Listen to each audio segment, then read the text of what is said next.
আমি সমানে সুস্থ শরীরে শপথ করিতেছি যে আমি আমার প্রাণের বিনিময়ে হইল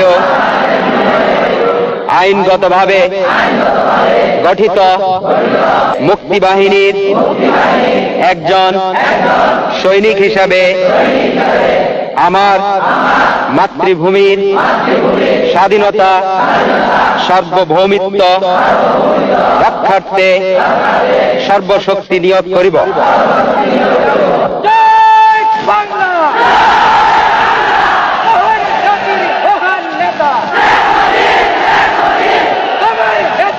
আমার নেতা